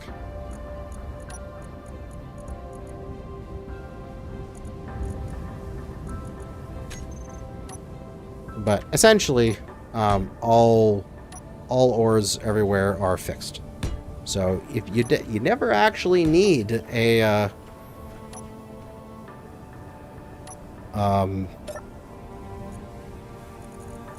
the ability to detect that stuff. See, yeah, iron, gold, and okay, the blue is cobalt, not silver. Iron, gold, and cobalt. So there's this. I'll do another spot here. Out in the middle of the lake, there should be a green. What's that? It's so hard to see. It's such a weird color, and it's such a small little dot. Okay, we have green, orange, and light blue in the middle of the lake. Green, orange, and light blue. So then that should be silicon, nickel, and magnesium. So this one here in the middle of the lake should have silicon, nickel, and magnesium. Silicon, nickel, magnesium. Yep.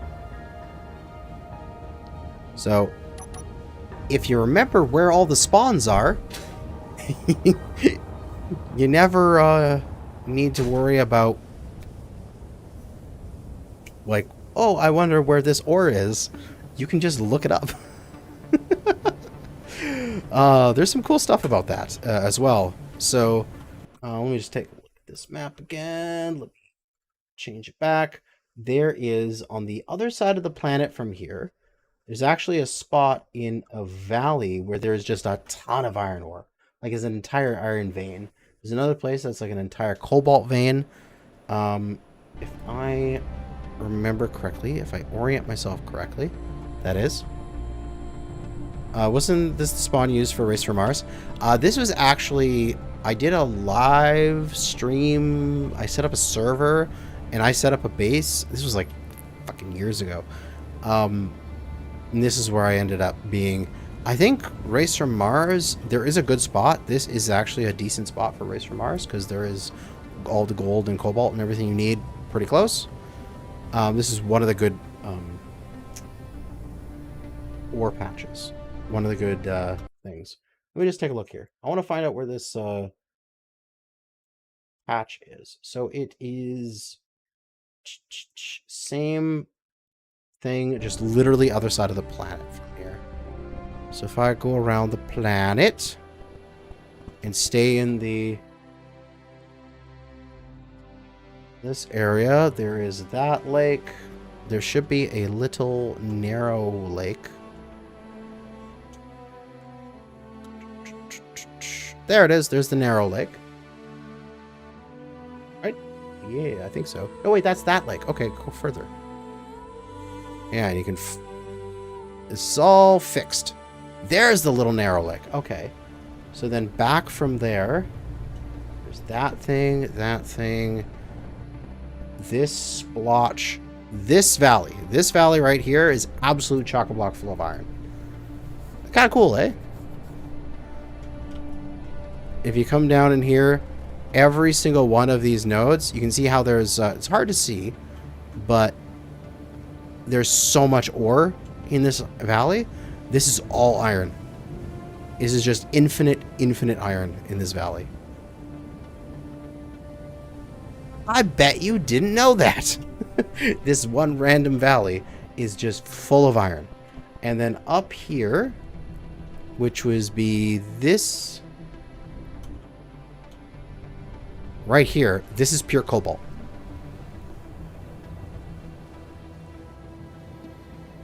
There's just every single ore patch here is cobalt. So I don't know, if you ever wanted to set up a base and you wanted to have infinite cobalt, set it up right here. If you want to have infinite iron, set it up in this valley here. But yeah, the planet's position is always fixed, and the ore spawns are always fixed, and the terrain is fixed as well. So somewhere around here, I can't remember which spot it's at. There's like, is it here? Here? Yeah, here. I think this is the, if you remember Splitsy's Wrong Way Up, this is where we had the air base, and my tank was climbing this hill when we shot back and destroyed their entire front rover. So you can actually have these landmarks where it can be like, this is like, oh yeah, that event happened here, and you can remember it. It'd be kind of interesting to go through a Space Engineer's world and put beacons at each one of these locations and say what happened there. Splitsy, Wrong Way Up, this episode, this rover gets destroyed. You know, that kind of stuff. Because then after that, they drove this way. They drove... where did they drove? They drove around here. My artillery bunker was up here. They drove down to this lake and fueled up. They charged the bunker, which was up there. Then they went over here. This is where they met the Mastodon. They went up here. This is where I was flying over them as the ghost of the Mastodon. And you can just remember this terrain. It's fun. But anyway, pop back to my character. If you didn't know that, with Space Engineers, you can always find out what your ores are around you. And you should never, ever have to go for a long distance to find any particular ore. It is pretty much evenly distributed across the planet. God, I didn't mean to do that with my space engineers selected. If you look at the grids of ore distribution on this thing, you can see that like every kilometer there's another patch of gold and such. And so you really don't need to go that far. If you're like, oh man, I've searched everywhere within like 10 kilometers and I can't find this, you've just missed it. It's there. You just missed it. Where's the season 1 base location? Oh, God, season 1. Okay, it's in the... Oh, it's in the green section. It's in the temperate zone. It was a relatively circular lake. It's probably one of those three. It's on the other side of the planet. And it's on the northern hemisphere. This is my testing lake where I do a lot of flights in one of my testing worlds. I put targets there. Was it that? No. No. Where it was near a mountain as well. I think it was this lake. No? It was whatever, it was a good lake, and then it had a nice flat, no, this is too steep. Too steep. Wrong lake. I'd have to go and look at the lake from Season 1 again to find exactly which one it is. But it's a nice big lake in the temperate region with a mountain nearby and nice flat terrain right beside it. Nope, that's too rocky. Wrong size, wrong shape. Now I'm just screwing around, not really doing the automatons. I'm just nostalgia. I'm just going pure nostalgia mode. Yeah, this is too mountainous. Not too mountainous. It could be that it is on the other hemisphere. Southern hemisphere. Yeah, that's not it.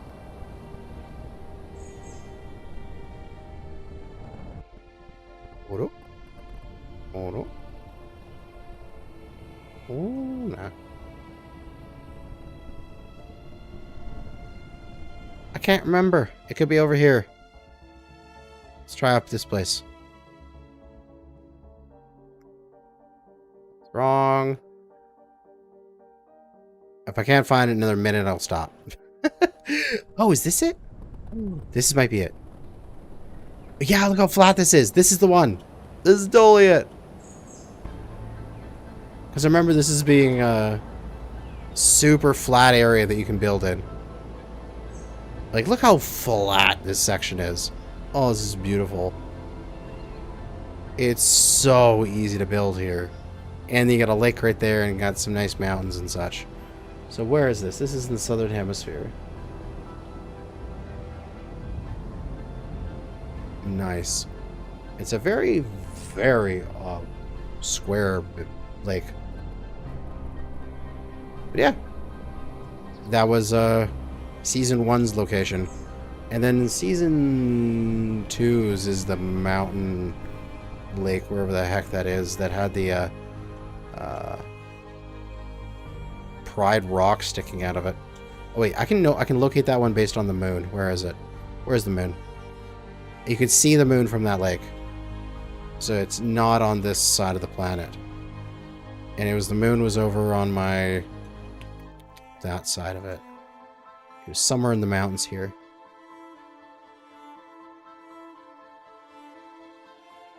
Here it is.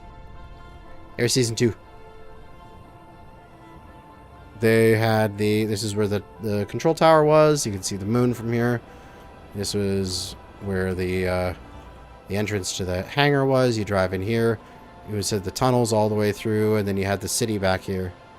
And the solar expandable solar tower was right here, and the space elevator was up here.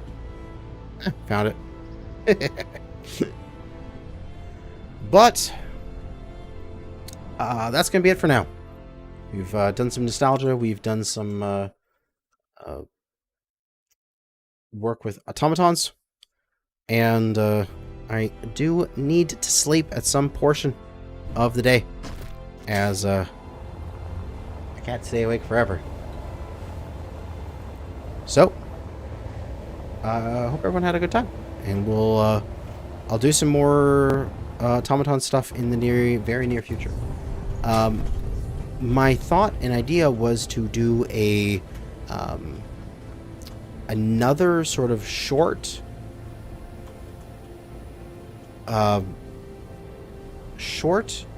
survival series where I just play vanilla Space Engineers, but we talk about how we can use the event controller as we're leveling up and getting more grids and getting more stuff in Space Engineers, so that we can maximize it, and how we can automate stuff.